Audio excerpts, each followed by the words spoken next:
I really feel like we're in a really good position now because with these decisions that we have to make, it just says that we now have some depth where there are legitimate people that can come up and play. So if we run into a situation where someone isn't doing what we expect them to do, or they're not doing their job to the best of their ability, we have people that we can go to. So that's something that really does excite me right now. Has Sam Honzik surprised you? Yep. Has he? Yeah. Yeah. I mean, because last year at camp, it felt like he was getting his feet wet, and he didn't want to step on any toes or ruffle any feathers. He just wanted to try to listen, and he didn't have the impact that I would have hoped he would have had. When you see him come back this year, he's a totally different player. So he's a big man that's using his size, and he's skating the right way. So there haven't been many players throughout our training camp exhibition season that have played with consistent pace like he has. So he's done an excellent job, and we've talked about him a lot before. He's deserving of the opportunity to keep getting more opportunities, and I'm hopeful that he'll continue to run with it. He was obviously dealing with injuries last year, and I think back a couple of years ago to like Connor Zary when he broke his ankle and came back and the numbers didn't immediately pop. Is there like a lesson in terms of just remembering that these young guys, when they're dealing with injuries, are going to take a while? Sure. I mean, I also think that with the Canadian market on a younger player, there's a ton of pressure, and they have to learn how to handle it. And whether it's putting away their social media, whether it's learning how to answer or stand in front of the media at 19 years old, that's not an easy thing to do.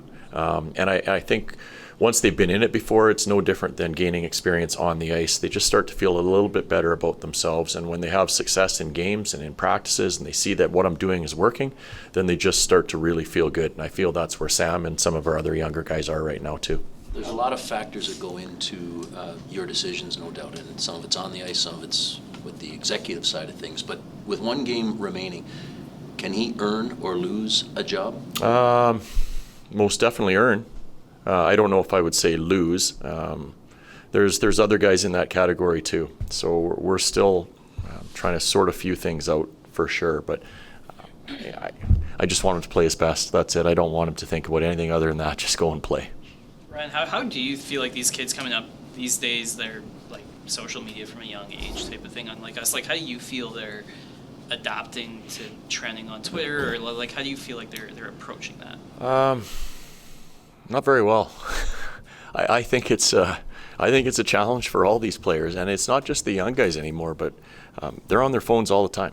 And I think sometimes when you look at it, for even an older experienced player, after a game, they're finished out of the rink at 10:30, 11 at night after they've had their dinner and done their workout afterwards. And when they get home, it usually takes them another 3 hours or so to wind down, so to try to get themselves to the point where they're sleeping. And normally during that time, and while they're going through all that stuff, they're flipping through their phone. Well, that's going to tack on extra time where they're not resting their mind the way they need to. So I think a lot of guys struggle with it, and I think it impacts performance. So it's something that we're going to keep working with the players on and try to help them to understand how they could make probably better use of their phone. And I think you see all the top players, I don't even think they really look at it. They have people that do. And I know not everybody has that luxury, but it's stuff that you don't need, you know? Is there a way for the organization to support players in that or provide suggestions? Yep, we're doing our best to provide information to them and bring people in to speak with them. If you can get one or two guys to understand, like, hey, maybe I can cut my phone usage down by even 20 minutes, whatever the case may be, it's going to make them a better player. So that's something that we're actively doing as an organization. Sam and Hunter Bruskevich were both reassigned to the Wranglers. I know you were quite happy with the camp that you had, but if I could just get a word on sort of both guys. They were both really good. So for Morty first, he came up a little bit of an older player, had a little bit of time with the American League at the end of the year last year, but he's very similar to Sam in a way that he's been a pleasant surprise for me. So I feel like he's the guy that's now pushing for that depth role. He's a very intelligent player. You can see that the way he plays the game. He's competitive, and I think he's got the ability to play with offensive guys too. So there's a lot to like there. Hunter. We've talked again about him. I felt like he looked really good last night against an NHL team. He did a lot of things well. And number one for me is the poise and composure with the puck for a young defenseman. And that's something that's going to serve him really well. I think for both guys, it's a little bit quicker, the pace of the game. And then, of course, because they're young men still, you get stronger. And the challenge for them to go to the American League is really to make sure they are the hardest working guys down there. And if they have the right mindset, they'll find themselves back up here sooner than later. Ryan, has Matt Coronado been playing through something since he got nicked up in Abbotsford? Nope, he's good now. Yep, he's good. Ryan, how do you balance as a coach wanting to get your pairs and having a lineup idea, but then also accepting that there's someone that's going to force their way onto the team and might not fit in a spot you thought they were going to fit? Yeah, how do we balance that or manage it?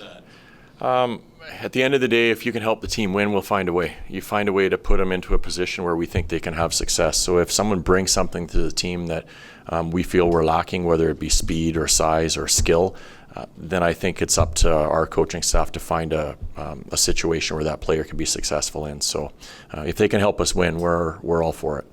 What did you think of Kevin Ball in his preseason debut? And are 1 or 2 preseason games going to be enough for him to ramp up for the regular season? Have to be, where you don't have any left. So he's going to play again tomorrow night. I liked him last night. I really did. I thought coming in at this time, having not had a game or two against some maybe watered down opponents based on early exhibition season, I thought he handled himself really well. So I like the size he has. Not necessarily overly physical, but he uses his body the right way with his reach and closing in on people, and I thought he moved the puck well. So I was quite pleased with him. So I'm really going to be interested to see if there is a connection tomorrow night between Raz and him, and hopefully that's something that we can help develop along the way. With the depth you have on defense, do you see the top 6, if everybody's healthy, being set in stone? Or could there be a guy who maybe is in for one game and out for another? I think there's movement based on how people are playing and maybe an opponent as well. So if there's certain teams that we want to have someone that moves the puck maybe a little bit better, then we can make an adjustment. Maybe there's some teams where we need a little more size or physicality in there, then we have to make an adjustment for that. What have you thought of Anthony Mantha? I liked his first game up in Edmonton. I thought the second game that he played, he was just okay. Last night, he was better for me. So you can see the composure that he has with the puck and the size that he has. He's able to control it a lot. We're pushing him to shoot it, to make sure he's working to get himself into positions a lot.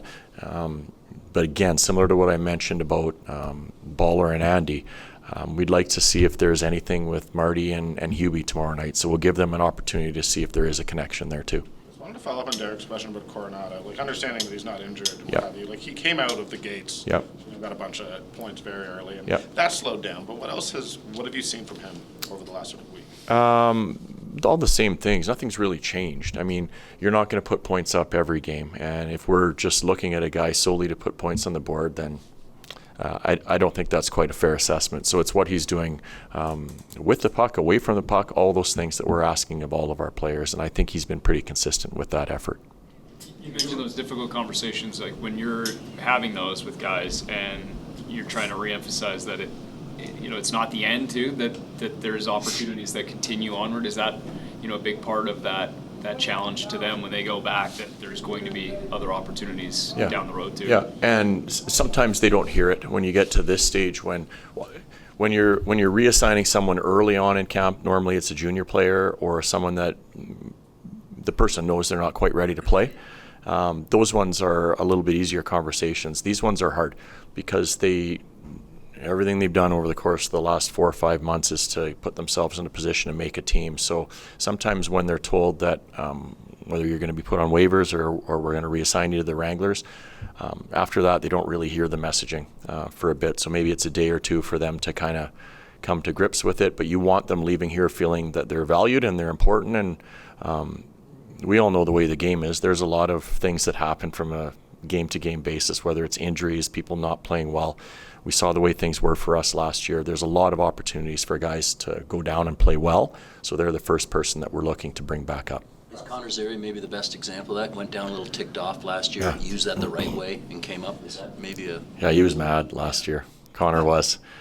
Like, sitting in our office, Connie and I laughed after the fact. We laugh now, but he wasn't happy. And we asked him to find out who he was as a player, and he went down, and I think he had 10 assists in like 4 games or whatever it was for the Wranglers. So he did what we asked him to do. So I think a little bit of that fire is important. So you shouldn't be happy and you shouldn't be good with it. But he is a good example of going down there and doing something about it for sure. In the Or moment, just reported that Dryden Hunt, Walker Dewar, and Jared Tenorti are on waivers. Just what were the conversations like with those guys, and particularly with Walker, I guess? What was the message there? Yeah, again, there wasn't much of a message. It's just telling them that they are being placed on waivers. Then, based on what happens tomorrow, we'll have a better idea as to the direction that we're going to go.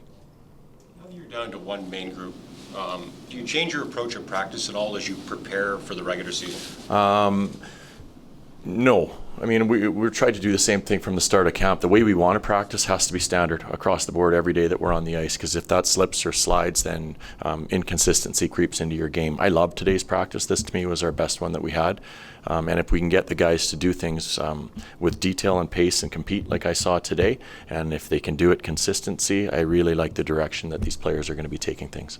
one more, just when in the moment Connor Zeri's livid with you, like what's your reaction, like taking us back a year, like where you you said you laughed about it, but like what was your and Craig's reaction? I didn't laugh about it at the time, but Craig and I now kind of remembers like those type of conversations.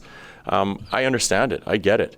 The player all they want is an opportunity, and sometimes they're, whether they're not happy with it, you have to understand where they're coming from. So I just try to make sure they leave here knowing what we're looking for, and try to get them to feel good about what they've done. As I said, it usually takes a few days because they don't really hear it after they're told they're going to be reassigned.